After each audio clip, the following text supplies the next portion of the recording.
Europar Batasuneko estatukideek astelehen honetan 2026ko migrazioekiko elkartasun funtsa adostu dute, 21.000 asilo eskatzaile birkokatzea, batzordeak proposatutakoak baino 10.000 birkokapen gutxiago eta 220 milioi euro 2026ko finantza kontribuzioetan.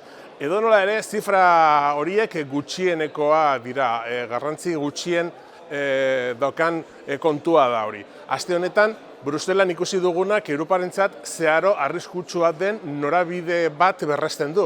Giza eskubidez eta duintasuna ezari garen bitartean, Europako gobernuak asiloa ia eskura ezina den privilegio bihurtzen duten neurriak onartzen ari dira. Asiloa eskatzeak guztiontzako oinarrizko giza eskubidea izan beharko lukenean. Birkokapenak murrizten dira, elkartasuna murrizten da eta aldi berean pertsonak hirugarren herrialdetara deportatzeko atea irekitzen da, ustez seguruak baitira inolako loturarik ez duten lekuak. Eta hori ez da migrazio kudeaketa.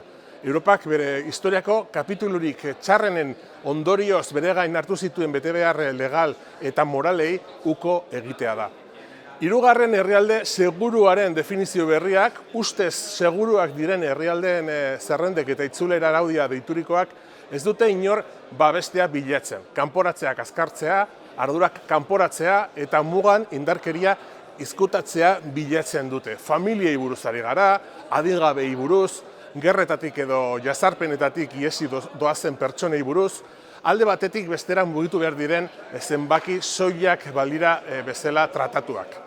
Horera horrean, argi esan behar dugu, Europak ezin du bere etorkizuna eraiki bazterkeria, beldurra eta deshumanizazioaren gainean. Deportazio masiboen plan horri aurre egitea ez da soilik betebehar morala, betebehar demokratiko eta europarra da, baina batez ere gizakion betebeharra. Izan ere, aldarrikatzen ditugun balioek, giza eskubideak eta berdintasuna ez dute ezer esan nahi, ez bazaizkie hain zuzen ere gehien behar dituztenei aplikatzen eta gogora dezagun pertsona horiek ez direla beti Europako mugetatik haratago egon, historikoki Europarrak asilo eskaitzaileak ere izan garelako.